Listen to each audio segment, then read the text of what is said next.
자, 2월 7일 수업 시작할게요. 어제 우리가 그 데이터 분석, 개요에 대한 내용을 봤었는데요. 이제 어제 봤었던 것 중에 가장 핵심적인 거는 일단 데이터 분석이라고 하는 것의 목표는 모집단의 어떤 대표값, 평균을 알아내는 걸 기본 목적으로 하는데,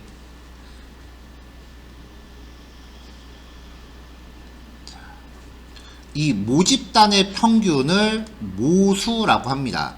근데 이 모집단이라고 하는 거는 예를 들면은 뭐 전체 국민 이런 식이기 때문에 현실적으로 조사하기가 쉽지가 않다라는 거죠. 그래서 여기에서 이 모집단을 대표할 수 있는 대표 집단을 추출하는데, 그거를 우리가 표본 집단, 다른 말로는 그냥 샘플이라고 표현을 해요.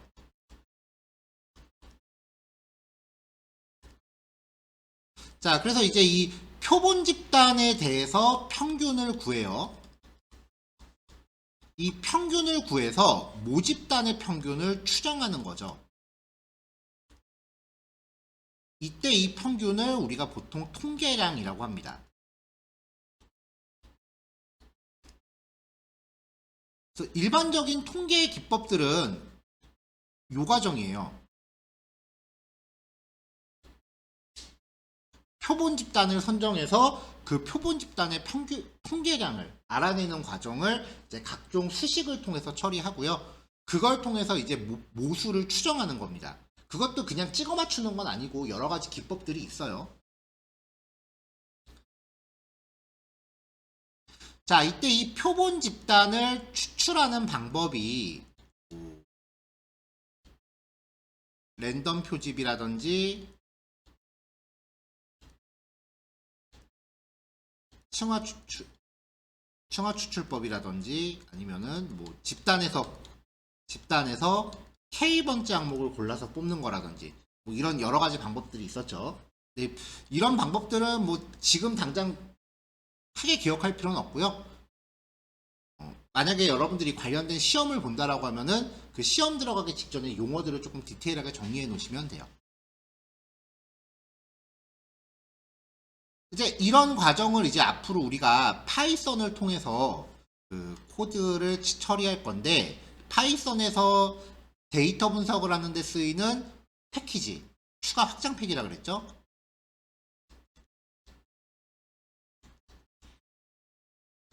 일단 numpy라고 하는 애를 시작할 겁니다. 뉴머릭 파이라고 해서 파이썬에서 웬만한 수학과는 요거 하나만 공부해도 충분할 정도로 굉장히 많은 수학적인 기능들을 담고 있는 패키지예요. 그렇다고 해서 여기 있는 거를 전부 다 다루려는 건 아니에요. 우리가 데이터 분석을 하려면 먼저 데이터라는 게 뭔지를 파악을 해야 되잖아요. 이 데이터라고 하는 애는 쉽게 말해서 엑셀 생각하시면 돼요. 이렇게 표처럼 생겼어요. 자, 이렇게 표처럼 생긴 데이터를 우리가 데이터 프레임이라고 하는데,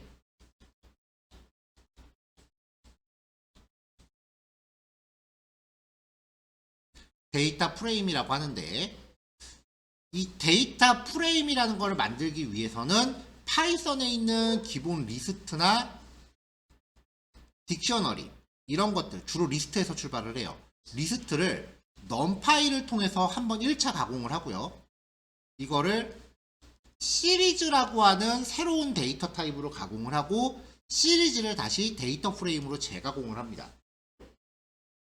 numpy에서 제공하는 게 이제 배열이라고 하는 새로운 데이터 타입 연속성 자료형이고요. 자료형이 이렇게 발전을 해요. 시리즈와 데이터 프레임은 판다스라고 하는 또 새로운 패키지에서 제공을 하고요. 일단 첫 번째 목적은 그래서 numpy에서 제공하는 배열이라는 연속성 자료형, 그 다음에 판다스에서 제공하는 시리즈와 데이터 프레임이라는 연속성 자료형, 이것들에 대해서 파악하는 게 먼저예요. 얘네들을 각각 파악하고 나면은 얘네들이 제공하는 각종 분석 기능들을 그 다음에 또 나눠서 살펴봐야죠. 오늘은 numpy라고 하는 형태에 대해서 먼저 살펴볼 겁니다. 자, 들어갈게요.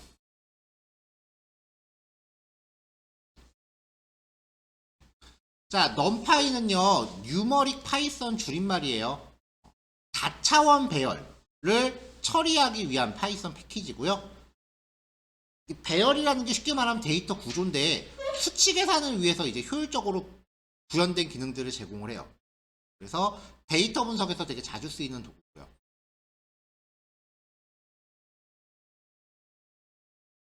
데이터 분석을 수행하기 위한 전제 조건은 숫자를 컴퓨터가 이해할 수 있는 형태로 이제 변환하는 건데, 리스트 같은 경우는요, 데이터의 양이 많아지면 많아질수록 되게 느려요. 원래 파이썬 고질병이 되게 느리다예요. 다른 프로그래밍 언어에 비해서. 이런 단점을 보완하기 위해서 나온 패키지이기 때문에 데이터 사이언스에서 가장 핵심적인 기능 중에 하나예요.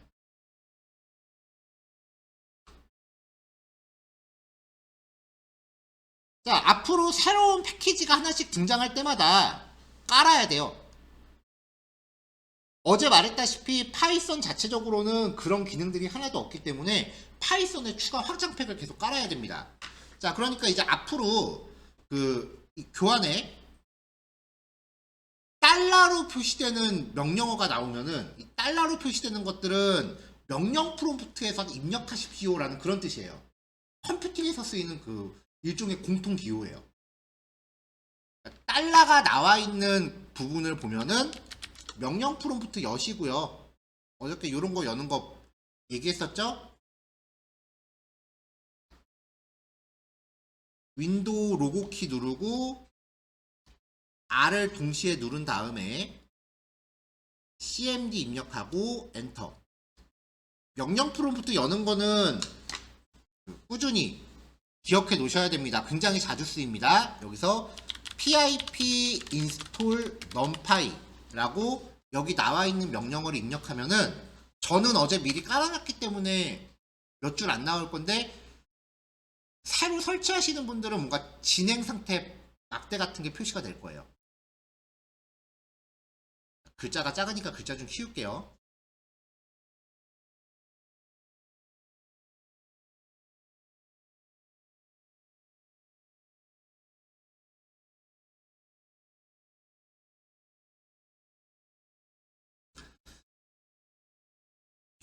자, 만약에 비주얼 스튜디오 코드를 켜놓은 상태라고 하면은 요 명령어 입력한 다음에 한번 비주얼 스튜디오를 껐다 켜시는 게 나을 겁니다.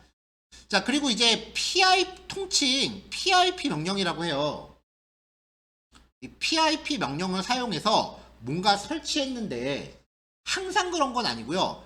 가끔 가다가 마지막에 이렇게 두 줄로 공지가 뜰 때가 있어요. 저처럼. 안 뜨시는 분도 있을 수 있어요.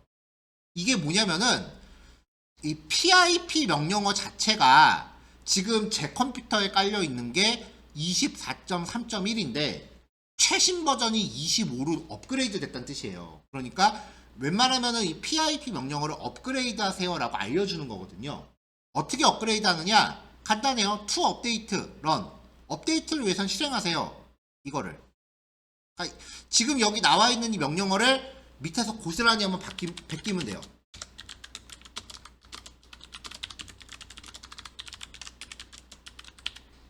이렇게 입력하면은 PIP 자체가 업그레이드가 됩니다.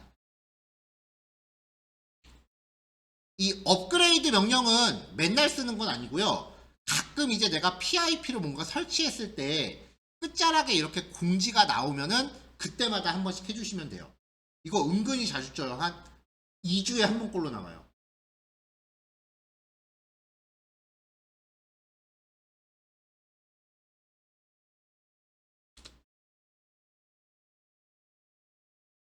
자, 이렇게 해서 새로운 패키지를 깔아봤고요.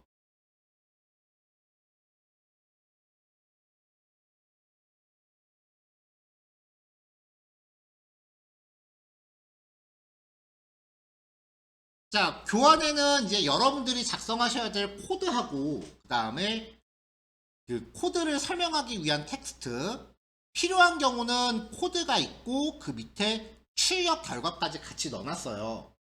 그러니까 여러분들은 실습하실 때 뭐 요거를 텍스트까지 일일이 다 정리하지 마세요. 왜냐면은 파이썬 수업하고 다르게 이건 텍스트가 좀 많아요. 설명할 내용이 좀 많아요. 그러니까 이 텍스트까지 따로 정리하실 필요는 없고요. 실습하실 때는 이 코드 블록만 한 번씩 결과를 확인해 보세요. 그러면서 이 코드를 하실 때 예를 들면 이런 코드를 할 때요. 여러분들이 염두해야 되는 거는 이거는 코딩이 아니에요. 실험이에요.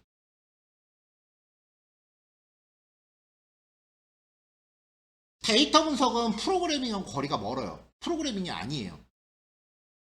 그러니까 내가 코드를 짠다라고 코드를 작성한다라는 거는 뭔가 하나의 정답을 도출해내는 과정이라고 하면은 이거는 코드를 함수를 호출할 때 입력값에 따라서 결과값이 어떻게 바뀌는가 이거에 대해서 여러분들이 계속해서 값을 바꿔가면서 이것저것 실험을 해보셔야 돼요.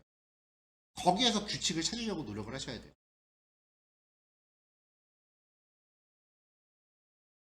자, 일단은 첫 번째부터 볼게요. 이 numpy 데이터 분석을 사용하다 보면은 파이썬 프로그래밍하고 다르게 실행 결과 출력되기 전에 되게 잡다한 메시지들이 되게 많이 나와요. 그래서 그 불필요한 메시지들을 꺼버리고 시작을 합니다. import warnings 이거는 파이썬에 내장되어 있는 패키지예요. warning 경고를 관리하는 패키지인데 그 경고를 관리하는 패키지 안에 필터, warnings 경고를 걸러내는 기능이 있어요. 이때 걸러내는 기준은 ignore 불필요한 메시지입니다. 요거를 첫 줄에 실행시켜주고 시작하면은 그나마 출력 결과가 좀 깔끔하게 나와요. 이거는 굳이 안 넣으셔도 상관없어요. 근데 기왕이면 넣는 게 딱 그 결과값만 볼 수 있어서 추천합니다. 자, 오늘의 주인공이죠. import numpy라는 패키지를 가져오는데 이 numpy라는 패키지를 np라는 별칭을 붙입니다. 그럼 얘가 일종의 객체가 돼요. 그래서 이 객체가 갖고 있는 각종 함수를 보는 거예요. 일단 제일 먼저 파악해야 되는 거는 numpy가 제공하는 새로운 데이터 타입이에요. 파이썬 자체적으로는 연속성 자료형이 리스트, 튜플, 그 다음에 집합, 딕셔너리, 그 다음에 문자열 요거밖에 없죠. 저 개인적으로 집합 자료형은 써본 적이 거의 없어요. 그래서 저는 집합 자료형은 아예 언급을 잘 안 하고요. 튜플 같은 경우도 튜플이건 리스트건 특성이 똑같기 때문에 튜플도 평소에 안 써요. 요거 3개만 놓고 쓰셔도 전혀 지장 없어요. 자, 근데 numpy라는 걸 설치하고 나면은 numpy를 통해서 연속성 자료형이 하나 더 생깁니다. ND array라고 통칭 배열이라고 해요.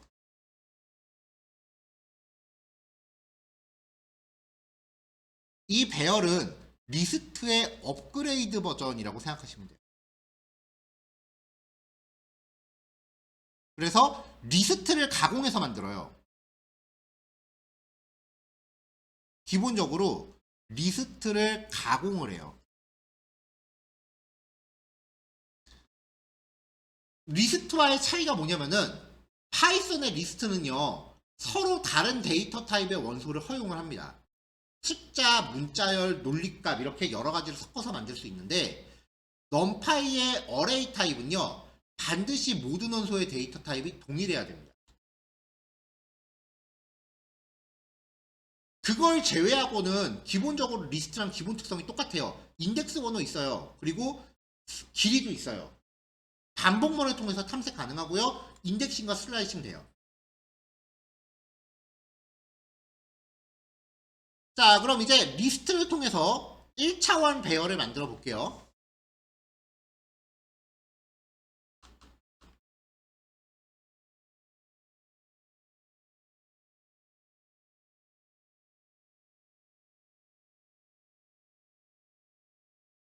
자, numpy 객체가 갖고 있는 array라고 하는 메서드한테 리스트를 파라미터로 줍니다.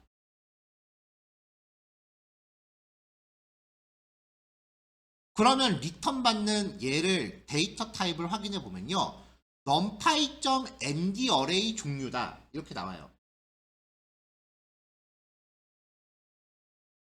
출력해 보면은 어레이라고 하면서 이렇게 마치 리스트처럼 튀어나오죠.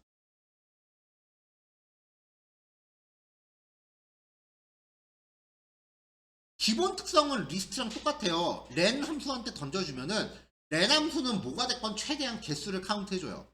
그러면 사이즈 5가 나오겠죠. 일반적인 리스트하고 마찬가지로요. 인덱스 번호가 존재합니다. 0번째, 1번째, 3번째 거 출력해라 라고 하면 출력되고요. 그 다음에 반복문으로 탐색도 가능합니다. 에너미레이터 함수한테 여기다가 리스트나 아니면은 배열을 전달하면 i는 인덱스 번호, v는 값이 되는 거죠. 그래서 i는 0, 1, 2, 3, 4가 될 거고요. v는 그 위치에 있는 실제 값이 될 거예요. 요게 된다라는 거는 for i in range ARR 이렇게도 반복 돌릴 수 있고요. 그래서 print array의 i번째 이렇게 돌리는 것도 가능하고 for j in ARR 이렇게 해서 j 자체가 배열의 원소가 되는 것도 가능하고요. 알고 있는 모든 방법 다 돼요. 단지 기능이 늘어났을 뿐이지 기본적인 사용은 리스트랑 차이가 없어요. 그래서 보통 코딩 배울 때 초반에 리스트 사용을 그렇게 많이 강조하는 거예요. 자, 그럼 numpy 배열의 특성은 뭐가 있는지 볼게요.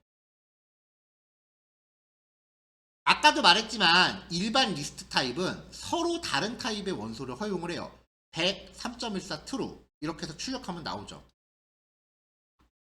근데 numpy는 좀 전에 했었던 요 배열을 numpy 배열로 바꾸면 원소의 타입이 서로 다른 것을 허용하지 않기 때문에 가장 포괄적인 형태로 통일을 해요. 자, 정수, 실수, 논리값이에요. true하고 false가 있을 때 false는 숫자 0에 대응되고요. true는 숫자 1에 대응되죠. 반대의 경우는 0값은 false에 대응되고요. 0이 아닌 모든 수는 true에 대응됩니다. 근데 대표값이 1인 거예요.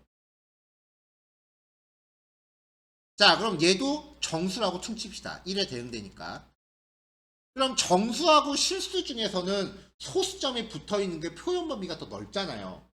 그러니까 얘네들을 numpy 배열로 바꾸면 싹 다 실수형으로 변환이 돼요. 그 증거가 출력할 때 보면 여기 점이 붙어 있잖아요. 얘네들 1.0인 경우에는 0 생략하고 1점으로 표기를 해요. numpy는. 자, 근데 나는 변환 과정에서 반드시 정수 타입을 쓰고 싶다 라고 하면은 두 번째 파라미터로 d타입이라는 파라미터를 세팅합니다. 데이터 타입이겠죠?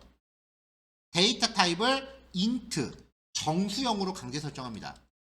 int는 정수, 플로트는 실수, 불은 논리형, str은 문자열, dict는 딕셔너리. 뭐 튜플까지는 언급 안 한다고 하더라도 리스트도 리스트. 가끔 문자열은 오브젝트라고 표기되기도 해요.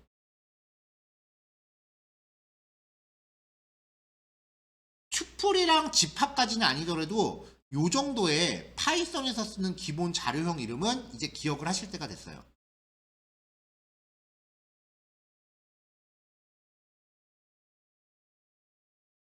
자, 그 중에서 이제 데이터 타입을 나는 정수형으로 설정하겠다. 그러면은 ARR4에 담겨있는 애들은 전부 정수가 됩니다. 이 과정에서 소수점 아래는 모두 버립니다.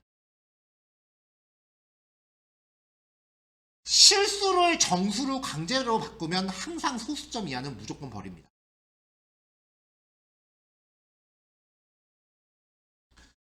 문자열이 포함된 경우, 모든 프로그래밍 언어에서 가장 표현 범위가 넓은 건 문자열이에요. 뭐가 됐건 따옴표로 감싸버리면 되니까. 그래서 변환할 대상에 문자열이 포함되어 있으면 걔네는 빼도 박도 못하고 전부 다 문자열이에요.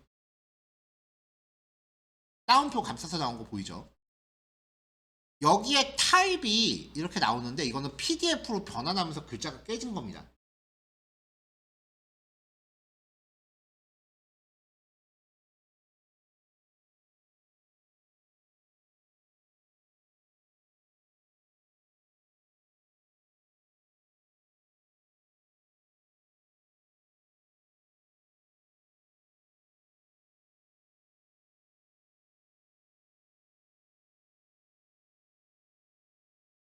원래 U32라고 출력이 되네요. 문자열 표시가 좀 제대로 안 되네요. 어쨌건 요게 이제 문자열이라는 의미다 라고 하시면 되고요. 그 리스트를 numpy array, nd array라고 표기해요. nd array로 바꿀 수 있듯이 리스트로 역변환도 가능해요. 방법은 파이썬 내장 함수인 리스트 함수를 쓰는 겁니다. 여기다가 nd array를 준 거예요. 그럼 출력되는 데이터 타입 확인해보면 리스트라고 나오죠. 출력해보면은 numpy에 속해 있는 문자열이다. 이런 식으로 좀 원소가 나오는데 얘네들 그냥 복잡한 거 무시하고 그냥 문자열이다 라고 생각하시면 됩니다.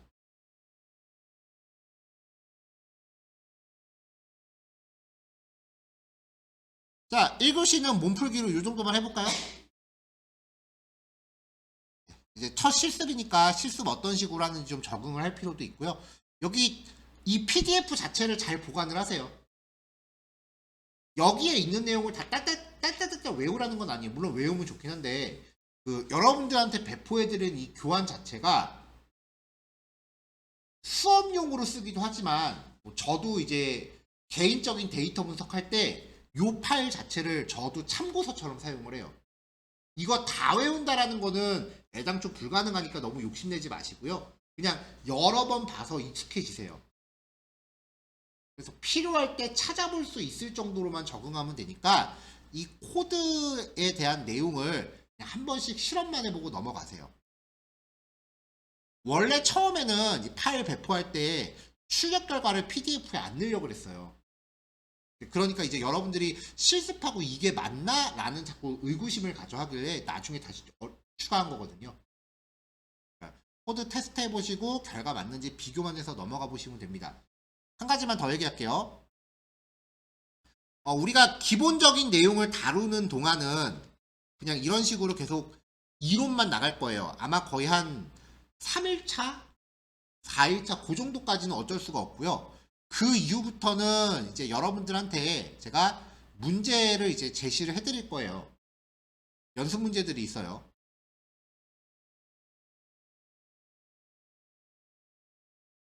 왜 이런 얘기를 하냐면은 처음에 이제 오늘 정도까지는 아마 별다른 의구심 없이 내용을 이제 연습을 하실 텐데 이제 한 3, 4일차쯤 되면은 교환에 있는 내용을 보면은 뭔지는 알겠는데 이걸로 뭘 해야 될지는 모르겠어요 라는 생각이 들어요. 파이썬 공부하면서 그런 생각 들었을 수도 있어요. 근데 파이썬 공부하면서는 이걸로 뭘 해야 될지라는 생각을 하면 안 돼. 왜냐면 파이썬 공부해서 지금 이거 하는 거잖아요. 그럼 이거 공부해서 이걸로 뭘 어떻게 해야 될지 모르겠다라는 의구심에 대해서는 그걸 해결하기 위해서 제가 문제들을 굉장히 많이 준비해 놨거든요. 문제들. 근데 이 문제가 한 문제를 풀기 위해서 여러 가지 개념들이 사용이 돼야 되기 때문에 문제는 빠르면 4일차, 늦으면 5일차 정도쯤부터 제시가 될 거예요. 그때까지는 그냥 있는 내용들 액면가 그대로 받아들이도록 준비를 해주세요. 지금 우리가 하는 건 구구단 같은 거. 자, 여기까지 얘기할게요. 10시 20분 실습, 10시 30분 휴식. 네, 이따 봅시다. 자, 조금 손에 익었나요? 다음 넘어갈게요. 자, 새로운 그 실습 파일을 만들고서 시작하시면 되고요. 이 패키지 참조는 매 파일마다 한 번씩 해줘야 돼요. 그래서 넘파이 패키지를 또 가져왔고, 이제 경고 메시지 없애는 처리했고요. 만약에 여러분들이 그 1교시 때 썼던 실습 파일에다 이어서 실습을 한다면 새로 파일 안 만들 거예요. 그러면은 이 부분은 굳이 안 넣어도 돼요.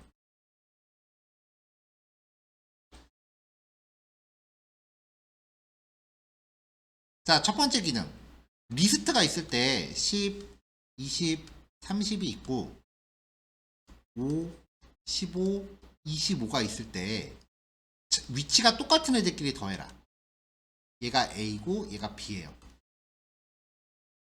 그러면 우리가 할 수 있는 거는 N은 len A라고 해놓고 길이가 똑같으니까 for I in range N이라고 해놓고 A의 i번째에다가 만약에 얘네들을 더하는데 전부 다 A에다 결과를 넣는다고 할게요. 플러스 이퀄 B의 i번째를 합산해라. 이렇게 하면 화살표 방향이 반대로 된대요. 그럼 이렇게 다 더해지겠죠. 반복 돌면서. 지금 우리가 할 수 있는 거는 요거거든요. 넘파이는요. 그냥 배열끼리 더하면 지들이 알아서 인덱스 똑같은 애들끼리 더해요. 반복 따위 필요 없어요. array1과 array2 두 개를 출력을 해봤고요. arr1 더하기 arr2를 더하면은 위치가 똑같은 애들끼리 더해서 새로운 결과를 만들어냅니다. 10 더하기 2, 15 더하기 3, 20 더하기 4 이런 식이 되는 거죠. 자, 이게 모든 사칙연산에 대해서 다 적용돼요. 빼기도 되고요. 곱하기도 되고요. 나누기도 됩니다. 연산자를 쓸 수도 있는데요. 그 numpy 패키지가 제공하는 함수로도 가능합니다. 자, 똑같이 arr1과 arr2라는 배열 두 개를 만들어 놨어요. 출력했고요. mp.add라고 하면서 더할 애들을 줘요. 그러면 요거 두 개를 위치가 똑같은 애들끼리 결합을 한 다음에 새로운 배열을 리턴을 해줘요. 쭉쭉 갈게요. 서브스트랙트는 arr1에서 arr2를 뺍니다. 멀티플라이는 곱하고요. 디바이드는 나누고요. 근데 연산자 쓰는 게 더 편하긴 해요. 그래서 저도 이 함수로 쓰는 기능은 사실 잘 안 써요.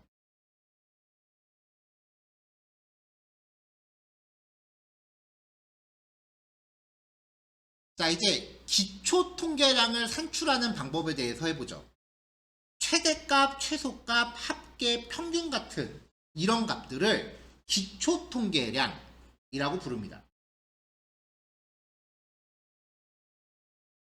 파이썬에도 리스트가 있을 때 max라고 하는 함수가 있어요. 여기에다가 리스트를 주거나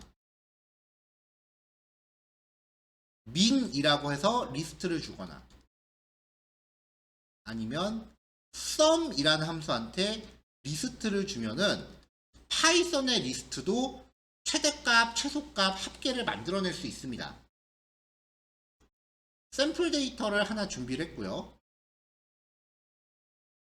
np.max, numpy.max, numpy.min, 최소값, numpy.sum 여기까지는 기본 파이썬하고 똑같은데 파이썬은 평균 만드는 기능은 없어요.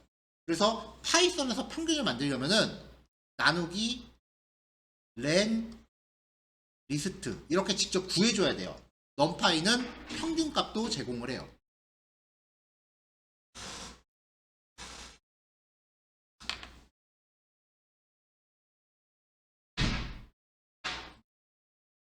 창문이 열렸구나. 자, 그러면 이제 분산과 표준 편차. 자, 어제 잠깐 이거 스포를 했었는데 일단은 편차.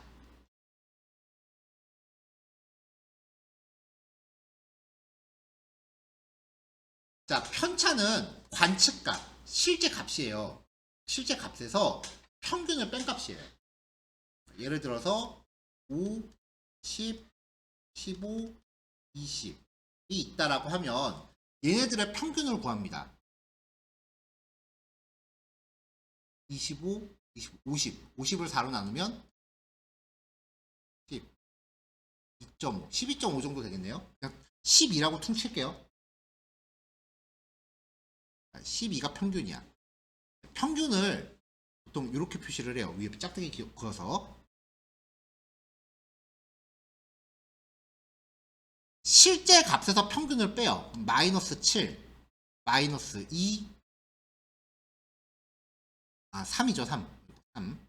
다음에 3, 8이네요. 그리고 20에서 10 빼면 얘도 3, 마이너스 3, 마이너스 8이구나. 이게 편차예요. 근데 편차 갖고는 사실 뭘 못해요. 왜냐면은 편차는 지네끼리 더하면 항상 0이에요. 이거 다 더해봐야 0이잖아요. 그러니까 이걸 가지고 뭐 계산을 하고 싶어도 못하는 거예요. 그래서 편차는 총합이 0이기 때문에 평균을 낼 수가 없죠.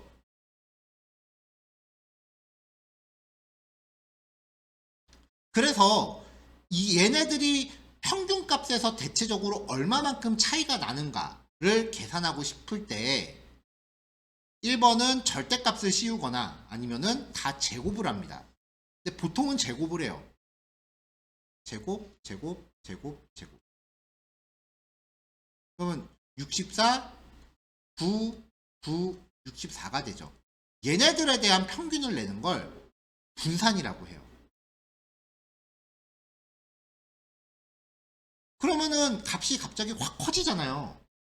얘네들의 평균을 내면. 그래서 그 평균에다가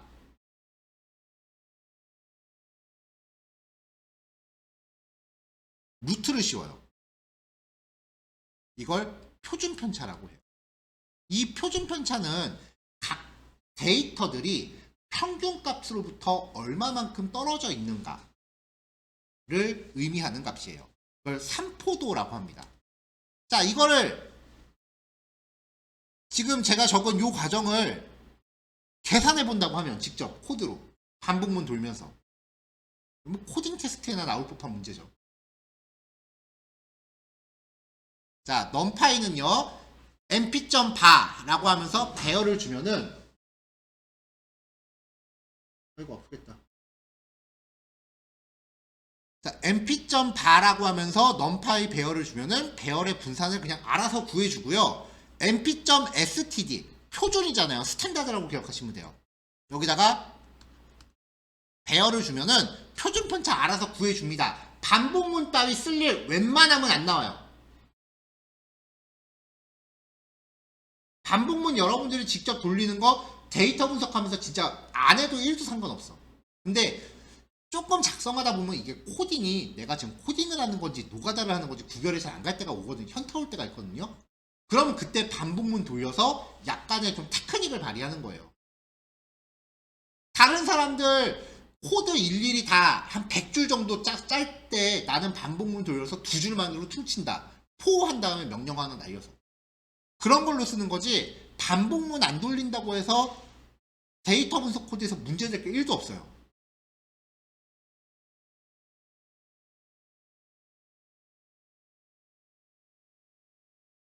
그래서 사실 데이터 분석은 코딩 테스트를 준비할 이유가 거의 없거든요. 근데 요즘 데이터 사이언스 쪽도 코딩 테스트를 보는 추세예요. 입사 준비할 때. 그러니까 지금 아직은 여러분들이 이제 학업 중이셔서 크게 실감이 안 나시겠지만 나중에 이제 4학년 때쯤 돼서 졸업을 준비하실 때가 되면은 코딩 테스트 준비를 하셔야 될 거예요. 원래는 이제 소프트웨어 전공생들만 이제 프로그래머 뽑을 때 코딩 테스트라고 하는 걸 봤었는데 그러니까 쉽게 말하면 수능 문제를 코딩으로 푼다 뭐 이런 식으로 생각하시면 돼요. 근데 요즘 데이터 사이언스 쪽에서도 갑자기 코딩 테스트라는 걸 하기 시작을 하니까 전공생들이 거기에 대해서 이제 약간 부작용이 생겼어. 요즘 전공생들은 코딩 테스트를 손으로 종이에다 손으로 쓰더라고요.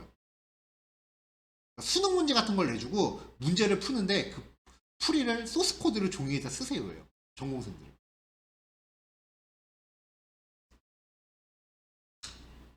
자, 말 나온 김에 저랑 같이 공부하신 분들은 아마 해봤었을 텐데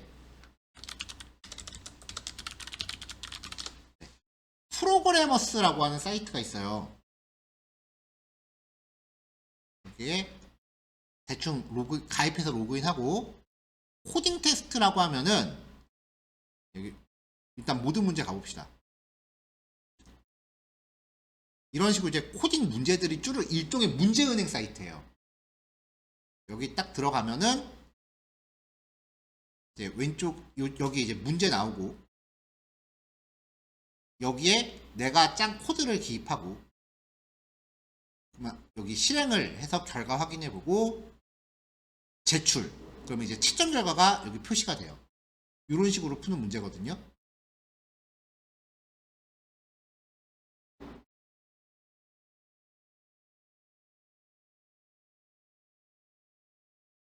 네, 전체 664문제가 있대요. 문제 계속 늘어요. 그래서 파이썬으로 체크하고 나면 문제들이 이렇게 쭉 제시가 됩니다.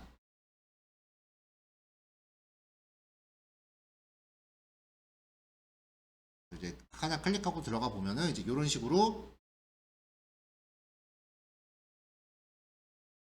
파이썬 3 그 문제 보고 요 풀이에 적합한 코드를 이렇게 짜서 실행해보고 실행 결과가 성공인지 실패인지 본 다음에 제출해갖고 채점하는 거예요. 이런 식으로 하는 건데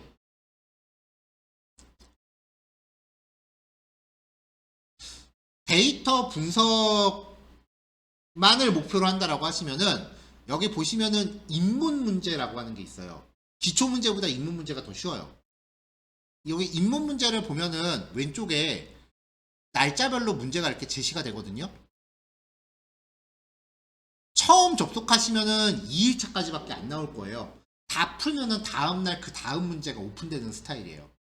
그래서 여기 있는 문제들을 하나씩 도장 깨기 해가면서 시도를 해보세요. 아니면 인문 문제 100문제인데 여기 목록에서 바로바로 쭉 해도 되고요. 이런 식으로 이제 내가 클리어한 문제들이 날짜별로 이렇게 체크가 되는데 저는 뭐 하루에 며칠치씩 하고만 그랬어요. 이것도 이제 한 켠에서 꾸준히 준비를 하셔야 나중에 이제 파이썬의 어떤 응용력 이런 것들에 대해서 좀 대비가 가능하실 거고요. 그 저랑 파이썬 공부하셨던 분들은 물론 아직 다 안 된 분들도 있겠지만 정상적이라면 지금 여기 있는 거 100문제 다 풀었어야 돼요. 그럼 여기 있는 문제를 다 푸셨으면은 기초 문제 기초 문제가 약간 좀 응용력을 발휘하는 건데 124문제예요. 이 정도까지 푸시면은 아마 데이터 분석 쪽에서는 코딩 테스트 준비는 괜찮을 거예요. 이거보다 만약에 더 높은 난이도를 요구한다라고 하면 사실 그거는 데이터 분석 쪽은 양심이 없는 거야. 어디 데이터 사이언티스트한테 프로그래머에 준하는 그 알고리즘을 요구해. 그건 아니고요. 그건 좀 선 넘은 거고 입문하고 기초 정도까지는 도전하셔야 되고요. 이게 전부 다 레벨이 0이에요. 근데 만약에 혹시 여기에 소프트웨어 전공까지 대비하는 분이 계시다라고 하면 나는 프로그래머로서 이걸 준비하고 싶다라고 하시면은 최소한 레벨 1, 2, 3 정도까지는 가셔야 돼요. 일반적인 프로그래머인 경우는. 나는 네카라 쿠베까지 목표로 한다라고 하면 4, 최소 4까지는 클리어 가야 돼. 네이버나 카카오 같은 데를 원하신다. 네이버는 코딩 테스트 문제가 공개가 안 돼요. 근데 카카오는 역대 기출 문제가 공개가 돼 있어요. 뭐 레벨이 쉬운 것도 있는데 카카오 같은 경우는 그냥 기초 문제 한두 개 껴놓고 웬만해서는 레벨 3예요. 얘네는 문제도 어마어마하게 길어요. 문제 읽다가 지쳐요. 거의 수능 문제라고 보시면 됩니다. 그래서 한편에서 여기 있는 것들도 이제 좀 준비를 하셔야 될 겁니다. 자, 다시 원래로 돌아가서요.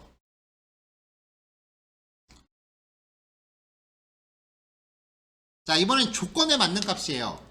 자, 여기서 리스트가 이제 리스트를 가지고 배열로 바꿨죠. 철수의 성적표입니다. 이거랑 길이가 똑같은 불림값만 갖는 배열을 하나 더 준비해요. 얘가 불 어레이예요. 여기가 4개면 여기도 4개. 트루페일스는 그냥 무작위로 넣습니다. 그러면 요 그레이드에 대해서 마치 인덱스 쓰듯이 불림값만 갖는 배열을 지정을 해주면 요 그레이드에서 true에 해당하는 값들만 추출을 해줍니다.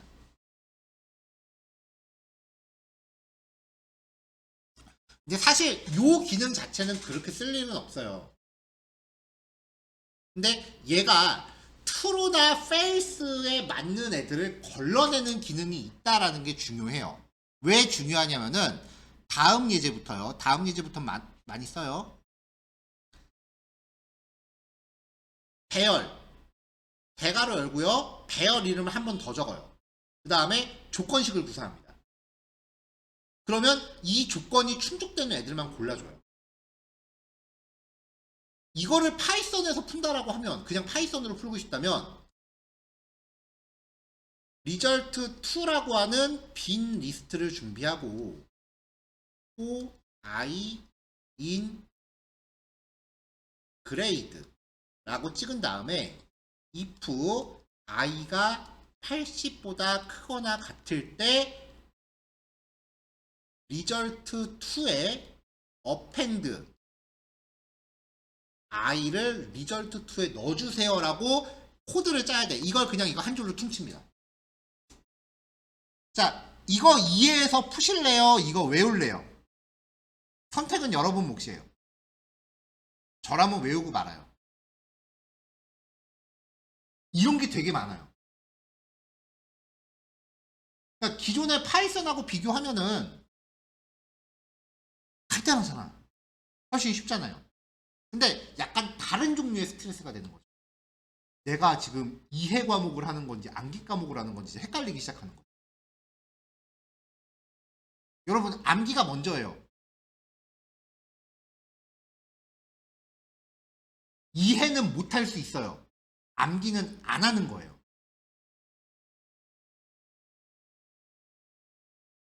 이게 데이터 분석이건 코딩이건 다들 굉장히 처음에 생각하시는 게 굉장한 창의력을 많이 요구할 거다. 응용력을 요구할 거다.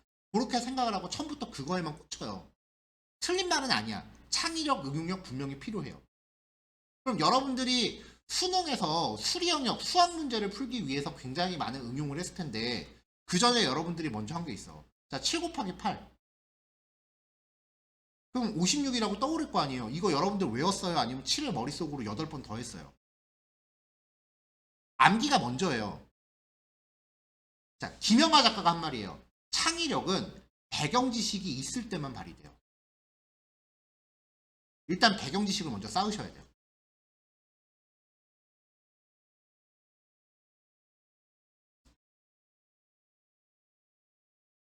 자, 엔드 연산입니다. 넘파이별 그대로 걸어주고요. mp.logical end 로직. 그리고 조건을 2개를 걸어주면은 80 이상이고 90 이하인 데이터만 걸러냅니다. 자, 여기 보면은 이렇게 돼 있는데 그냥 코딩하듯이 이렇게 하는 거예요. PDF로 변환하는 과정에서 이렇게 글자가 바뀌어요. 자, 요번엔 오어 연산입니다. 로지컬 오어. 넘어가도 되죠?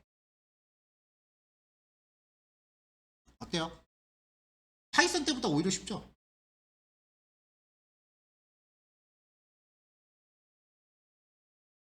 그럼 한 파일 하나 더 볼게요.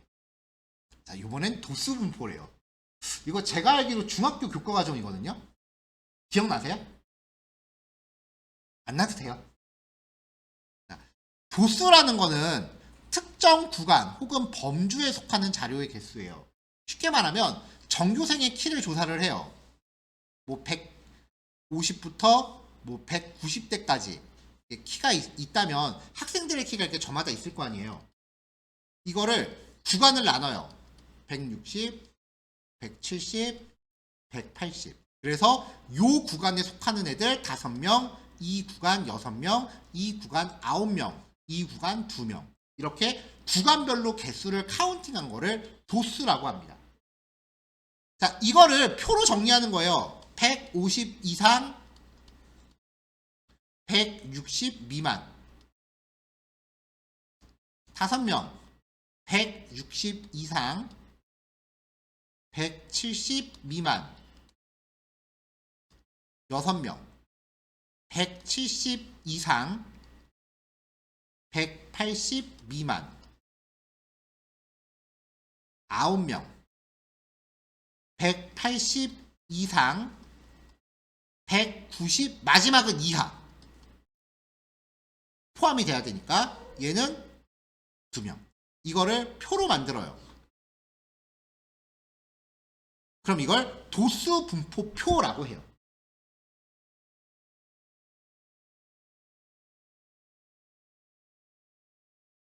이거를 그래프로 그리기도 합니다. 그러면 여기 150, 160, 170, 180, 190. 5명, 6명, 9명, 2명. 이렇게 그래프로 그린 걸 히스토그램이라고 해요. 오늘은 도수 분포표까지 할 거예요. 왜냐면 히스토그램은 나중에 데이터 시각화 단원이 따로 있으니까요.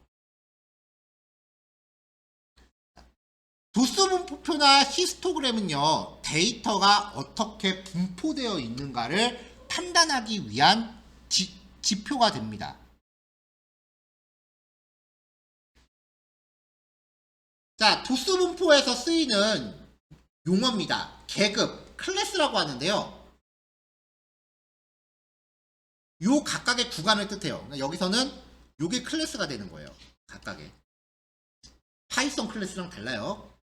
그 다음에 도수, 빈도, 요 각각의 값들이요. 이 각각의 값들을 그냥 도수라고 하거나 아니면 절대 도수라고 해요. 상대 도수는 얘네들을 백분율 값으로 바꾼 거예요. 아니면 소수점 값으로 바꾸거나. 모두 합하면 1이 되겠죠. 다음 도수 분포 좀 전에 얘기했죠. 자, 연령대가 이렇게 돼 있을 때 구간을 이렇게 3개 구간으로 나누면 빈도수는 1, 4, 2가 되고요. 표로 만들면 이렇게 됩니다. 이런 걸 만드는 거예요. 이걸 상대 도수로 표현을 하면 이렇게 이제 지금 여기서는 백분율로 했어요. 합계가 1이 나올 수가 없는 건데 지금 잘못된 거예요. 정확하려면 0점이 붙어야 1이 나오겠죠. 이건 제가 기입하다 잘못 기입을 했어요. 이제 이거를 구할 거예요. 다시 한번 얘기하지만 저거 계산해야 되나 생각 하지 마세요. 파이썬이 계산해 줄 거야. 그냥 저런 거구나라는 개념만 인지하고 넘어가는 거지, 저거 계산해야 돼 그런 건 1도 요구 안 해요. 자, 넘파이 준비하고요. 자, 샘플 데이터 준비합니다. 어느 학급의 시험 점수를 한 건데요. 코드가 좀 잘렸어요. 스크롤 있잖아요. 출력 결과 참조해서 정리하세요. 여러분들이 결정할 거는 구간을 몇 개로 나눌지만 결정하시면 돼요. np.histogram이라는 함수한테 배열 던져주고요. 5개 구간으로 나눠주세요. 라고 하면 2개의 값이 리턴됩니다. 앞에 있는 값은 데이터 수고요. 그러니까 이게 도수고요. 빈즈는 구간이에요. 그럼 출력이 이렇게 나오거든요. 55 이상 64 미만이 4개. 64 이상 73 미만이 4개. 73 이상 82 미만이 4개.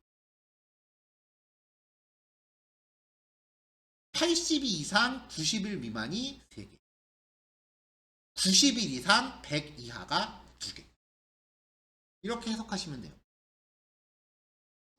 데이터 분석 코드에서의 포인트는 리턴되는 결과값을 어떻게 해석하는가예요.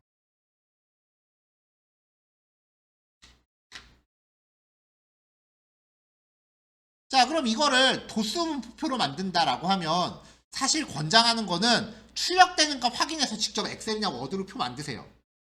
그게 제일 쉽고 빨라. 근데 그래도 약간 코딩적인 면모를 발휘해보고 싶다라고 하면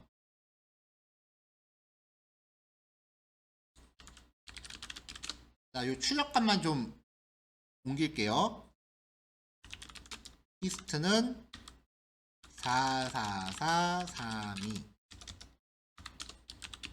빈즈는 55, 64, 73, 82, 91 이렇게 있어요.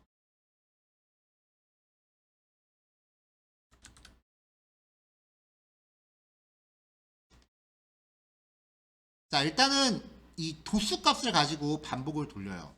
S는 5가 나오겠죠? 그래서 I를 요 범위로 반복을 돌립니다. 그러면 I의 범위는 0부터 4까지 1씩 증가가 되겠죠. 그러면 I가 0일 때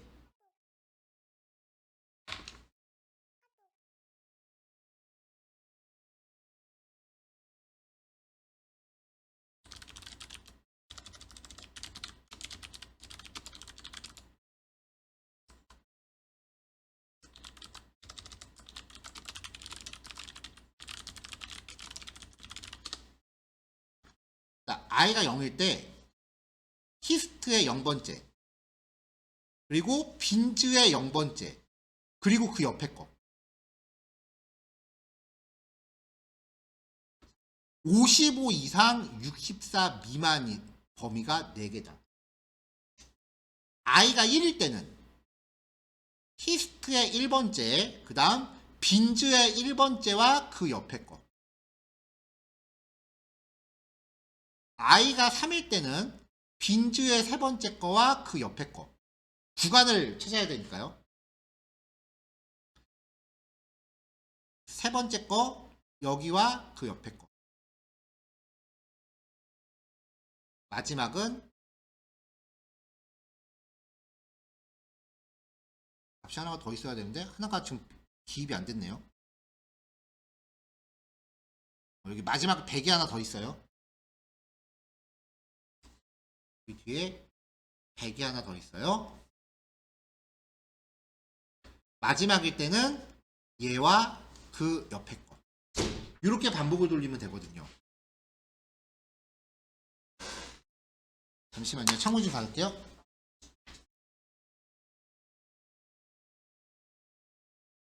센가 보네.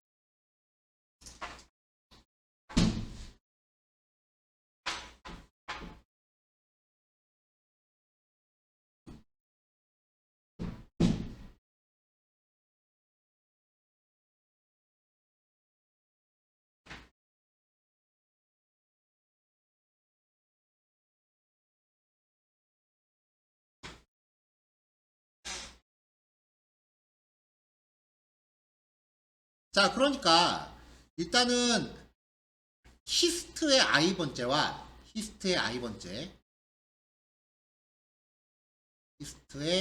i번째랑 빈즈의 i번째부터 빈즈의 i 플러스 1번째까지 요 구간에서 도수가 이거다예요. 다만 히스트의 마지막 거를 제외하면 자, 마지막 거를 제외하기 위해서는 i 플러스 1이 전체 길이보다 작은 경우 여기 앞에 거고요. 그렇지 않은 경우는 마지막 겁니다. 앞에 거 4개는 이상 미만이에요. 근데 마지막 거는 이상 이하예요. 요거를 구별해서 문자열 형식을 만들어주고 이 문자열 형식에 빈지의 i번째와 i 플러스 1번째 그리고 히스트의 i번째를 기입해주면 도수 분포의 내용을 출력할 수가 있어요. 근데 요것보다는 그래도 반복을 직접 돌리는 게 나을 거예요.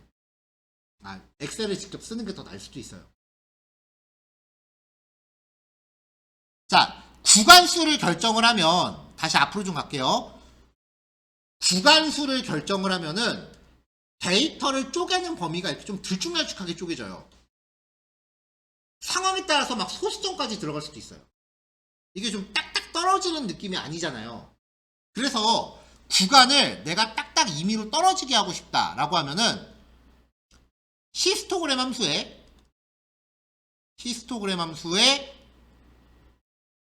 구간의 개수가 아니라 여러분들이 직접 구간을 정하세요. 50 이상 60 미만, 60 이상 70 미만, 70 이상 80 미만, 80 이상 90 미만, 90 이상 100 이하 라고 구간을 여러분들이 직접 결정하는 리스트를 주면은 그 구간에 맞게 도수를 잡아줍니다. 자, 요번 교시는 여기까지만 할게요. 파일 2개를 한꺼번에 다 보는 건 조금 무리일 것 같으니까요. 2번째 파일이랑 3번째 파일에서 섹션 3까지만 여기까지만 진행하시면 돼요. 마찬가지로 실습 시간 조금 더 드릴까요? 좀 힘들어? 자, 그러면 11시 30분까지 실습하시고요. 10분 쉬었다가 11시 40분까지 휴식합시다. 왜냐면 마지막 교시에 실습 시간 조금 부족할 수도 있어요. 그거는 여러분들이 집에 가서 따로 시간 투자 좀 해주세요. 자, 이따 봅시다. 자, 마지막 교시입니다. 자, 도수의 종류를 살펴볼게요. 첫 번째 도수는 절대 도수예요. 그러니까 실제 빈도수예요. 그러니까 우리가 아까 구했던 값이 절대 도수인 거고요.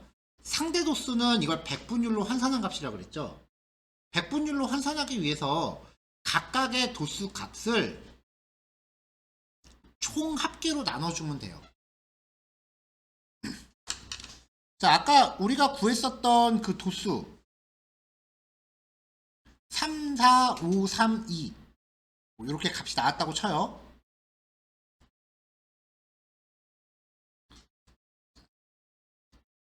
(3, 4, 5, 3, 2) 자, 요 녀석의 데이터 타입은 numPy 배열이에요. ND 어레이.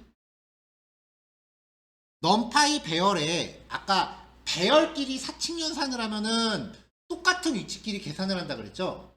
근데 얘가 또 특징이 더하기 5라고 하면은 이 5가 모든 원소에 다 더해져요. 빼기, 곱하기, 나누기 다 마찬가지예요. 합계는 5, 10, 17, 17이잖아요. 그러니까 요 배열에다가 그냥 일괄적으로 17을 나눈 거랑 같은 꼴이니까 그냥 이렇게만 계산해주면 알아서 쪼르륵 구해준다는 거죠.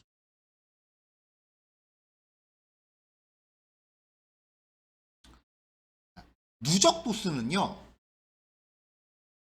3, 4, 5, 3, 2가 있으면 3. 그 다음 거는 3 더하기 4, 7. 그 다음은 7 더하기 5, 12. 그 다음 12 더하기 3, 15. 그 다음 15 더하기 2, 17. 이렇게 점점 올라갈수록 더하는 겁니다.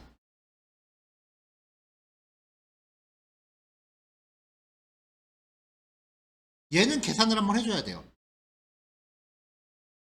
3, 4, 5, 3, 2. 이걸 가지고 반복을 돌린다고 치면 얘네가 각각 i가 되는 거죠. 프리비우스라고 하는 변수를 0으로 잡았어요. 그럼 처음에 합계 구하듯이 프리비우스에다가 i를 더해요. 그럼 i가 3일 때 프리비우스는 3이 되겠죠. 그 3을 여기다가 어펜드를 시켜요. 3 넣고요. 그 다음에 다음 반복에서 i가 4가 되면은 조금 전에 구했던 프리비우스에다가 또 i 값을 더해요. 그럼 얘를 더해주는 거죠. 7. 이 7을 또 어펜드를 시켜요. 그 7을 다음에 이제 i가 5가 되면은 5를 또 더해요. 그럼 12가 되겠죠? 얘를 12에다 넣어요. 이런 식으로 변수 하나에다가 i 값을 각각 누적하면서 그때그때 리스트에다가 넣어주면은 얘가 누적 도수가 됩니다. 자, 여기서 이제 기억하셔야 되는 누적 도수까지는 잘 안 쓰여요. 근데 절대 도수는 무조건 쓰인다고 보시면 되고요. 상대 도수도 가끔 나와요. 그러니까 절대 도수랑 상대 도수 개념은 정리를 해 두세요.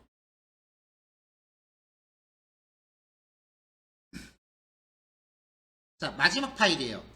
그 밖의 형태. 새로운 파일이니까 넘파이 배열 넘파이 패키지 추가했고요.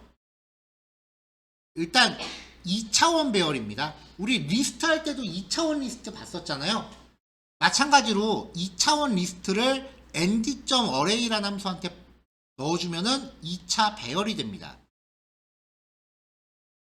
그러면은 총 3행 4열인 2차원이 되는 거죠.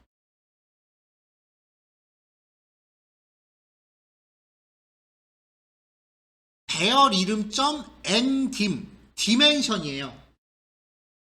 차원수를 가져옵니다. 그레이드 shape 각 차원별 원소수입니다. 이거를 튜플로 가져와요.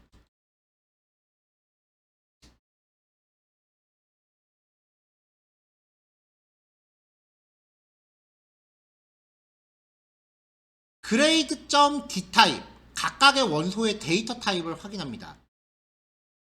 넘파이 배열은 모든 원소가 똑같은 종류의 값밖에 없다라고 했었잖아요. 그러니까 데이터 타입도 하나가 나오죠.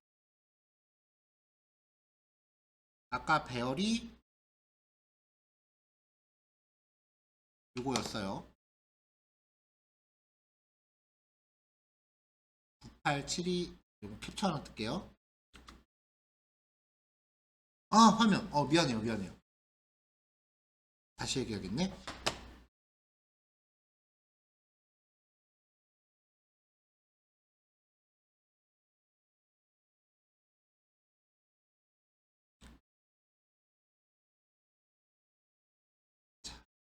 자, 여기부터 다시 얘기할게요.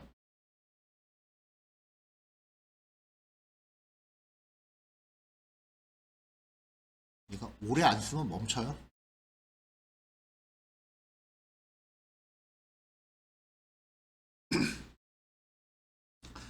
자, 전교시에 우리가 구했었던 그 도수를 절대 도수라고 해요. 그러니까 얘는 정확하게 구간별 데이터의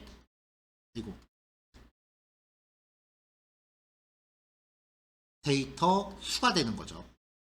이거를 백분율로 계산하는 게 상대 도수인 건데 아까 넘파이 5, 3, 7, 2 넘파이 배열끼리 더하면은 인덱스가 똑같은 애들끼리 계산한다 그랬잖아요. 여기에다가 만약에 자연수를 계산하면은 요 자연수가 모든 원소에 이렇게 계산이 돼요. 빼기, 곱하기, 나누기 다 마찬가지예요. 자, 요게 얻어진 도수라고 했을 때 mp.sum이라고 하면은 합계를 구하잖아요. 8, 9, 17이네요. 지금 여기 써놓은 거는 17.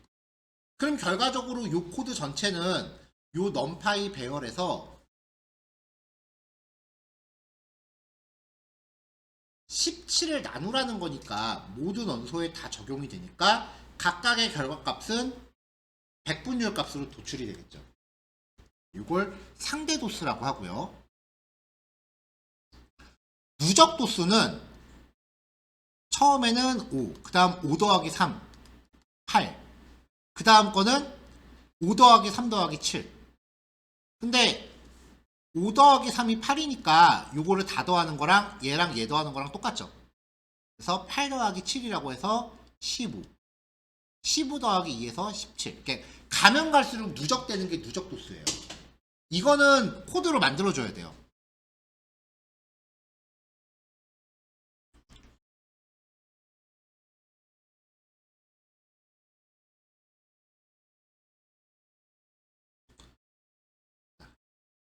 히스트로 나온 게 간단하게 5, 3, 2, 1이라고 합시다. 자, 요걸 가지고 반복을 돌리면 i 값이 각각 5, 3, 2, 1이 되는 거죠. 자, 먼저 i가 5일 때 프레비우스라는 변수가 0인데 프레비우스를 i만큼 증가시켜요. 그냥 p라고 표기할게요. 그러면 i가 5일 때는 p는 5가 되겠죠. 자, 그렇게 얻어진 값을 컴프리큐한테 어펜드 시켜요. 추가하는 거죠. 그 다음에 i가 3이 되면은 아까 그 프리비우스 변수한테 또 3만큼 증가시켜요. 이 8을 여기다가 어펜드 시켜요. 8 들어가겠죠? 8을 또 i가 2일 때 2만큼 증가시켜요. 그 10을 다시 얘한테 추가를 해요. 자, 마지막으로 i가 1이 되면은 또 증가시켜요. 이걸 다시 얘한테 넣어줘요. 그럼 최종적으로 이 리스트가 누적 도수가 되는 거죠. 절대 도수, 상대 도수는 자주 쓰여 있는데 누적 도수는 사실 저도 분석하면서 한 번도 안 써봤어요. 그러니까 누적 도수까지는 뭐 크게 힘줘서 기억할 필요는 없는데 절대 도수, 상대 도수 개념은 기억을 해놓으세요. 자, 여기까지 해서 이제 도수 분포에 대해서 마무리하고 넘파이 배열 나머지 형태입니다.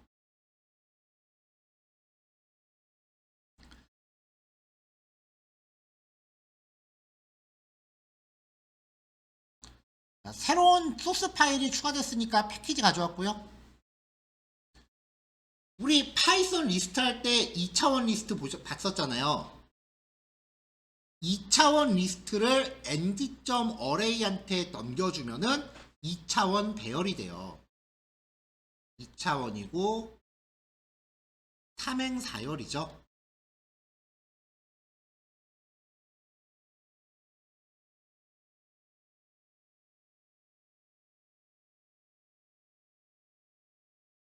배열 객체 이름 mdim 이라는 값을 확인해 보면은 차원수를 가져옵니다.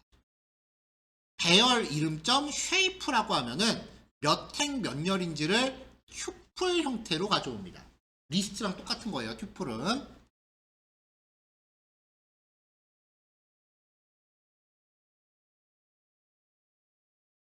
자, 그 다음에 이제 원소 데이터 타입이요. 배열 객체점 d타입이라고 하면은 데이터 타입을 가져오는데 넘파이 배열의 특징은 모든 원소의 데이터 타입이 똑같아요. 그래서 얻어지는 타입 값도 하나밖에 없고요. 자, 아까 여기까지 얘기했었어요. 그 다음에 제가 요 배열을 스크린샷 하나 뜨겠다 뭐 그렇게 얘기하던 찰나에 화면 중단된 게 발견돼서 다시 얘기한 거고요. 요 얘기를 이제 할게요.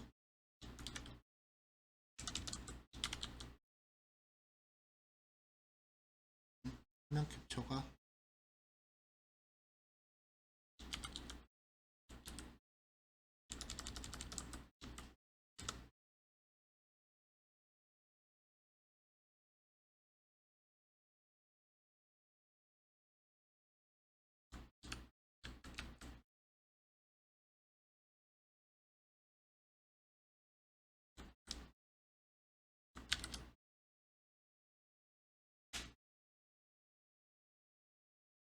자, 이게 만들어진 배열이란 말이죠. mp.sum이라고 하면 합계를 구하는데 요 배열을 던져줬어요. 이때 아식스는 축을 뜻해요. 이 값을 0이라고 지정하면은 가로 방향으로 합산을 해요. 아이고, 잘못 말했다. 세로 방향으로 합산을 해요. 이렇게 세로로. 그럼 결과값이 4개가 나오겠죠. 같은 방식인데 아식스를 1이라고 주면은 가로 방향으로 합산을 해요. 근데 여기서 요 아식스 0과 1에 대해서 이게 0은 세로고 1은 가로다라는 걸 굳이 외우지 마세요. 왜냐면 이게 다른 API에서는, 다른 기능에서는 가로 세로가 0, 1이 바뀔 때가 있어요. 되게 헷갈리거든요. 그러니까 그냥 0이건 1이건 아무거나 찍어서 넣어보고 원하는 값이 아니면 바꾸세요. 어차피 0 아니면 둘 중에 하나니까. 이거 외우려고 그러면 되게 스트레스 받아요. 파이썬에 이 축을 운운하는 게 되게 많아요.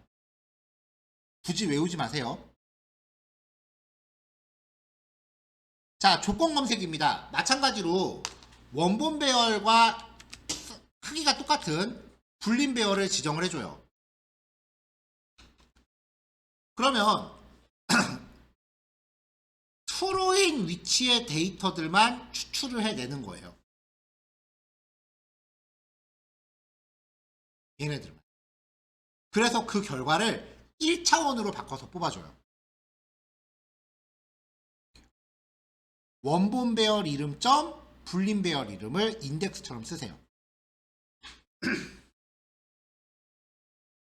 자, 마찬가지로 비교식입니다. 전체 배열에서 원소가 80 이상인 거 그럼 1차원으로 나오고요. np.logical end 연산이죠. 80 이상 90 이하 5어 검색. 1차원하고 똑같은 기능들이에요. 근데 2차원이건 3차원이건 결과는 무조건 1차원으로 떨어집니다.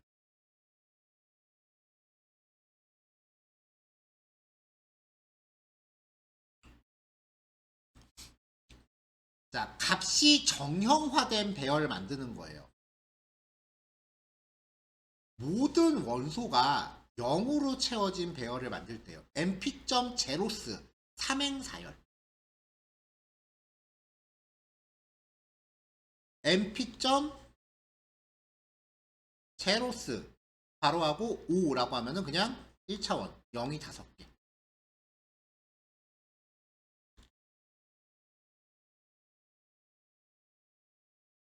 모든 원소가 1인 배열은, 자, 제로스가 0으로 채우는 게 메서드가 제로스면 1로 채울 때 메서드는 뭘 것 같아요? 원수죠 뭐. 삼행사열인데 전부 1로 차 있어요. 근데 나는 0이나 1 말고 내가 원하는 값으로 채우고 싶다. np.full 삼행사열인데 10으로 채워라. 자, 그 다음 단위 행렬 i라고 하는 함수인데요. 단위 행렬은 대각선으로는 1이고 나머지는 모두 0인 거예요. 4개니까 1을 대각선으로 4개를 채워요. 그리고 가로 세로를 다 0으로 채우는 거예요. 이런 식의 단위 행렬을 만들어 줍니다. 단위 행렬 같은 경우는 나중에 딥러닝에서 종종 나와요.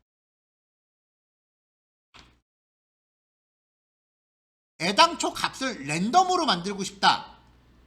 그러면 np.random.rand 10개를 만드는데 얘는 0부터 1 사이의 범위를 갖습니다.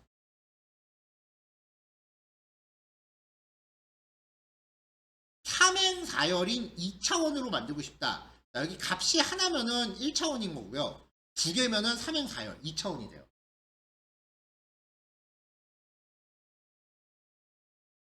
이렇게. 아니면 주어진 범위 안에서 정수값을 갖는 랜덤 배열 np.random.randint 0부터 9 사이에 10개. 마찬가지로 0부터 9 사이에 튜플로 묶어요. 삼행사열. 자, 이런 랜덤 기능은 나중에 이제 데이터 분석할 때 일일이 우리가 모든 데이터를 다 수집하기가 어려울 수 있어요. 그때 샘플 데이터 만드는 용도로 써요. 그때 샘플 데이터를 만들 때 그냥 랜덤 값을 쓰면은 데이터가 진짜 말 그대로 랜덤이기 때문에 분석 정확도가 그렇게 높질 않거든요. 그래서 분석 정확도를 잘 나오게 하려면은 표준 정규 분포를 따르는 랜덤 배열을 만들어요.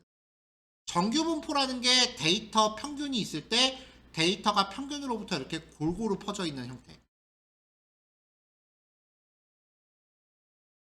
요건데 랜드 n입니다. 10개를 만들어라. 랜드 n 4행 3열을 만들어라. 그럼 얘네가 정규 분포를 따르게 되는데요. 정규 분포를 내가 직접 설정할 수도 있어요. 1차별.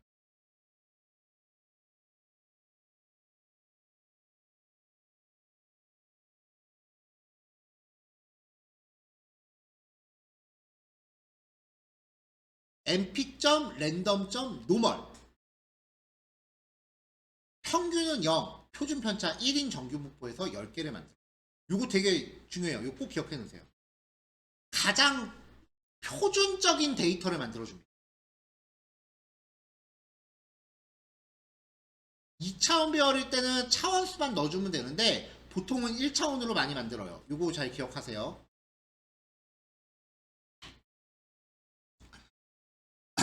자, 랜덤이라는 건 말 그대로 실행할 때마다 값이 계속 바뀌는 거죠.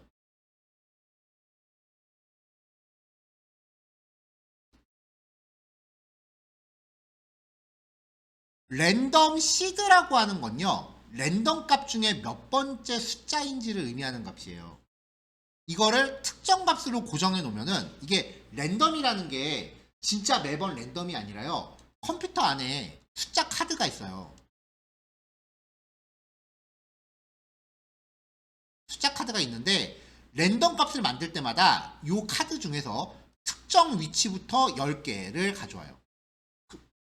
그 다음에 또 랜덤 값 만들어라고 하면은 특정 위치에서 10개를 가져오고 또 특정 위치에서 10개를 가져오고.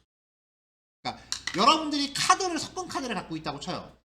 그때마다 카드 하나 고르세요 라고 하면은 매번 다른 거 고를 거 아니에요. 그 위치부터 순서대로 10개를 가져오는 거예요. 그러니까 시작 카드가 내가 100장을 갖고 있으면 그 카드 중에 시작 위치만 랜덤으로 바뀌는 거지 그 위치부터 숫자들이 순서대로 온다는 거는 똑같아요. 여기서 순서대로라는 게 3, 4, 5, 6, 7이 아니라 카드를 섞어놓고 섞은 카드 중에서 특정 위치에서 하나 뽑는 거죠.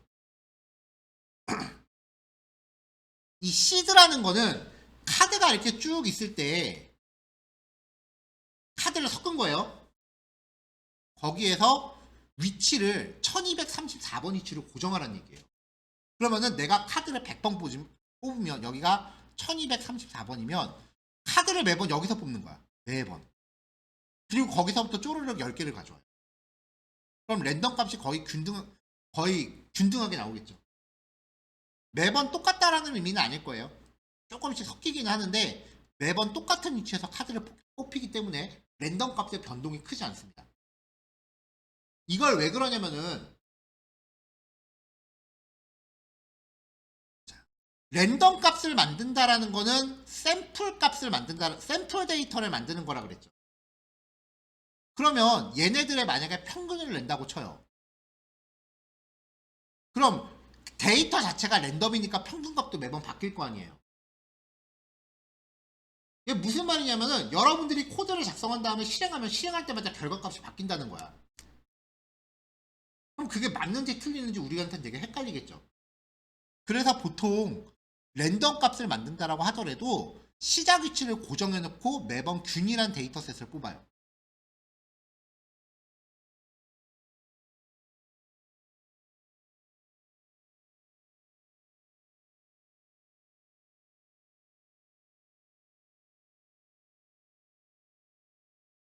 자, 제가 오늘 파일 5개 드렸죠? 3시간 동안 5개는 좀 무리긴 하다. 근데 매일 파일은 제가 진도를 조금 욕심을 내서 넉넉하게 드릴 거예요. 조금씩 이렇게 남는 거는 이제 다음 시간으로 넘어가는 건데 미리 안 보고 오셔도 돼요. 자, 오늘은 4번 파일까지만 마무리합시다. 예. 형태 변환부터는 다음 시간에 시작할게요. 자, 12시 20분 이후에 자리 퇴실하시면 되고요. 남은 시간은 오늘 수업 내용 정리하시면 됩니다. 녹화 여기까지 할게요. 수고하셨어요.